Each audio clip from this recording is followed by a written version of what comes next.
There are more. All right, so there's more types of evolution other than natural selection. The first one involves two populations that over time they evolve to live closely together. This is called symbiosis, so you know, or it's a great example of symbiosis. It could be even. There's different notes. Yeah. So who could tell me what type of evolution is this? Coevolution. Good answer. Coevolution. Then look at the bottom. What's going on there? Any idea?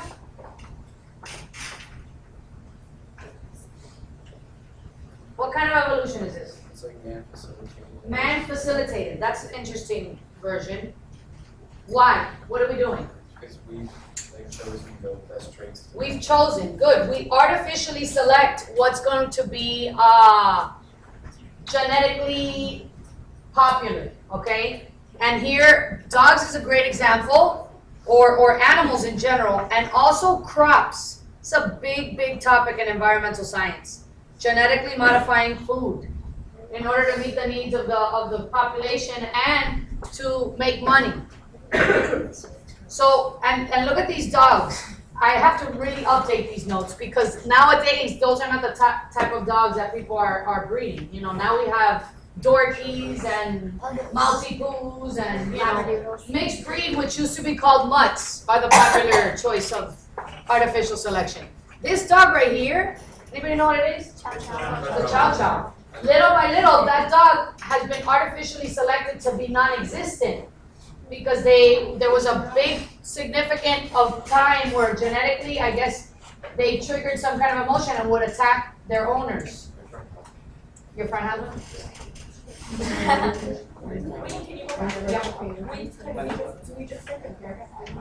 Evolution of blank, and it's a type of natural selection. So can the other things be. Really, they could be very correlated. But organisms' ability to tolerate chemicals designed to kill. Does anybody know what organisms I'm referencing or what type of evolution I'm referencing? Bacteria. Good, bacteria. What else? Well, I just exposed it.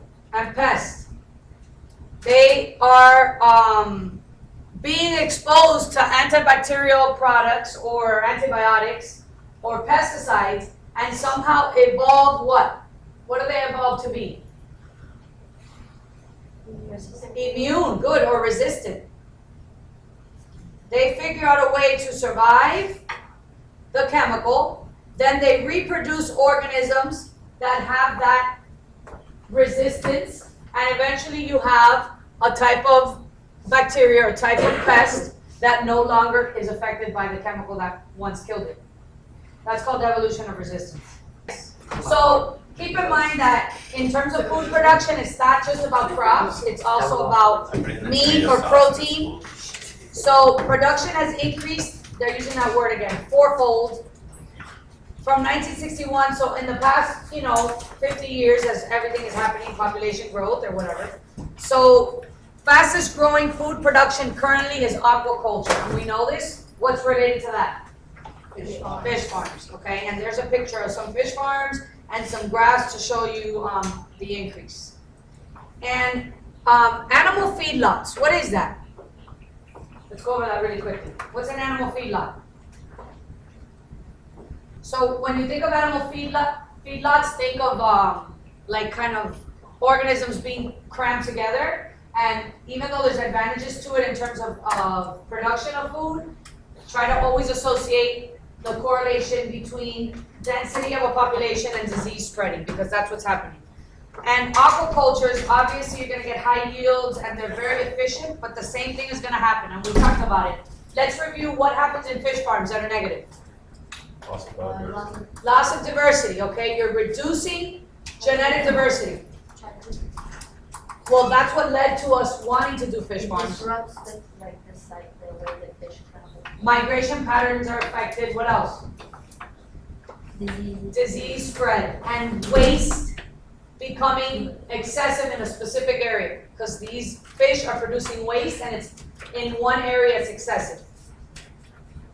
We're going to go over major food production problems, and we're going to start with land problems, then we're going to move on to water, air, biodiversity, and energy use. So we're gonna bring every single part of ecology into food production.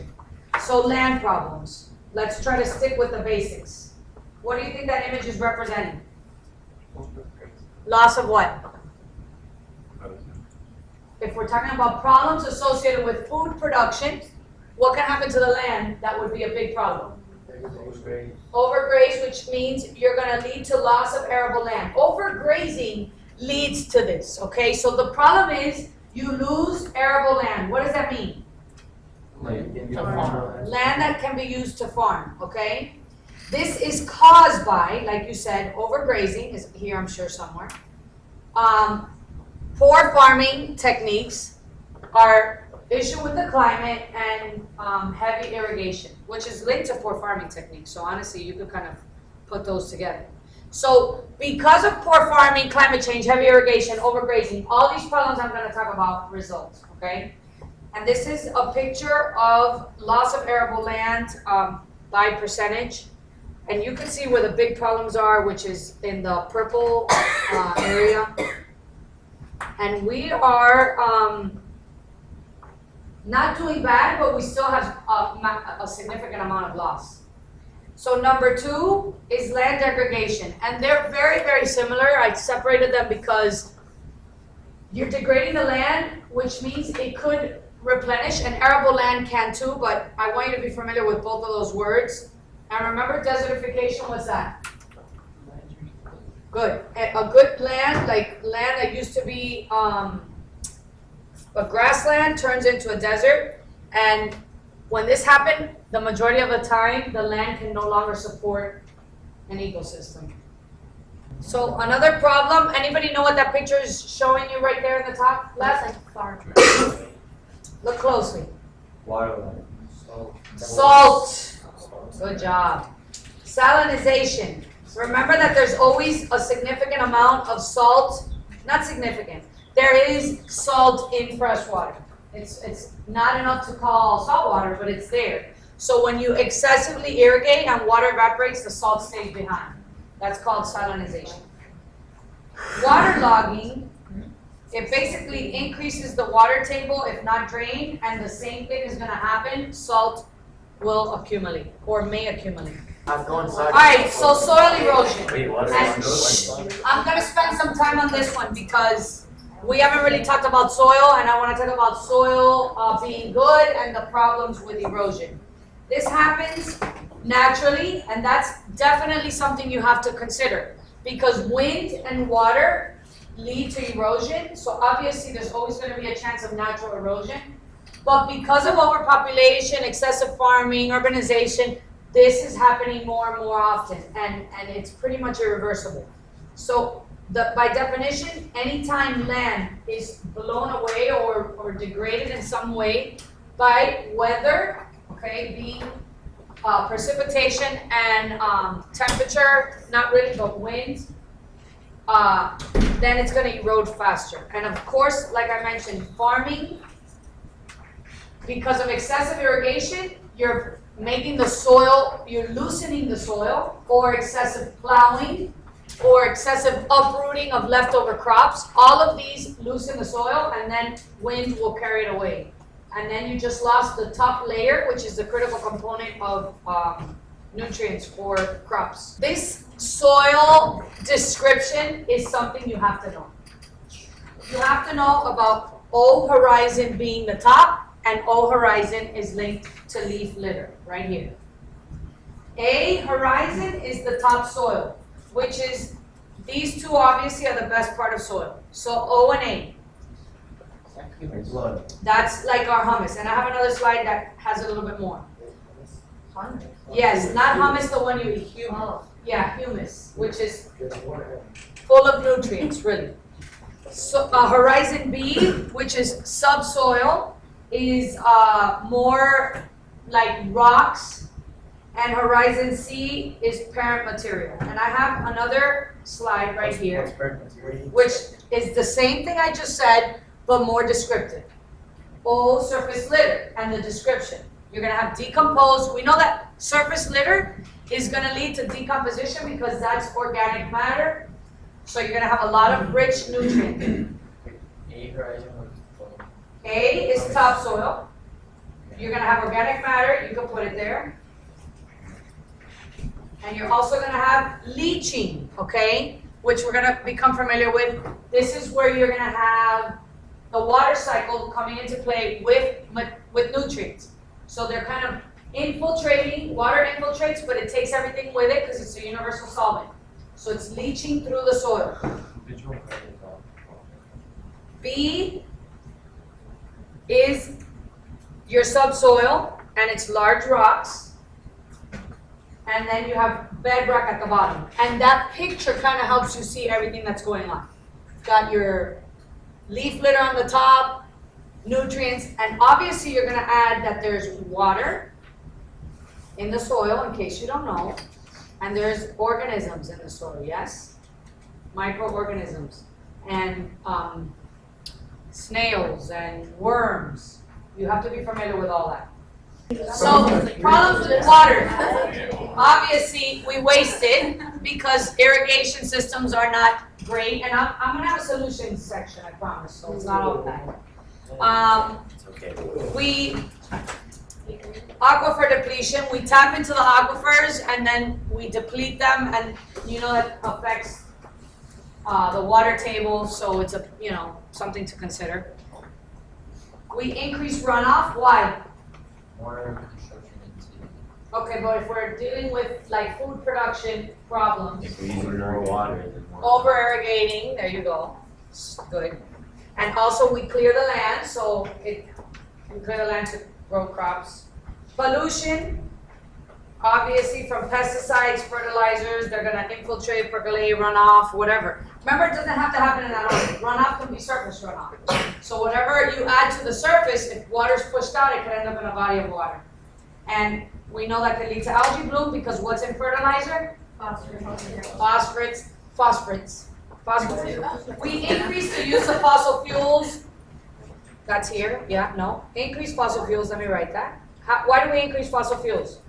Because we need more energy. We need more energy, so like. Okay, I need examples of how we increase fossil fuels. We're using like more tractors and Tractors, what else? the things that like put the pesticide on here. We're using airplanes to spray pesticides across fields. What else? The water pumps. Water pumps, irrigation systems that are electrically powered. What else? Keep on coming, hurry. Transportation. Transportation, remember, production and transportation requires fossil fuels. And the plow. Also, as you mentioned, wherever there's feedlots of cattle, you're gonna have excessive methane being produced, which is right here, cattle. And nitrous oxide from what? Fertilizers. Carbon dioxide from combustion, burning of fossil fuels. These are all linked to food production and transportation and everything else we just mentioned. Water from irrigation systems. All right, why does increasing pesticides, how is that linked to air pollution? It's They better, can. it's better with the planes or else the trucks that go in between. It's not efficient, so kind of. They're spraying them with planes. They can be processed in the air with another chemical and combined, and they linger out there. And I think I'm going to focus a little bit on that in a minute. Biodiversity loss of what, mainly? Nope. Trees. Forest, because we clear forests in order to create croplands. And this is another big topic. When you clear forests and you excessively farm, you could go from a grassland to a desert. So you're like, that's severe loss of biodiversity. We kill predators to protect crops, and we also use pesticides that are supposed to target on a specific organism, but it doesn't always work. It kills the natural predators or other organisms surrounding that particular cropland. So what is that picture showing you here in the bottom, if you could reference it? The variety of flower types. Good. Lots of what? Biodiversity. What kind?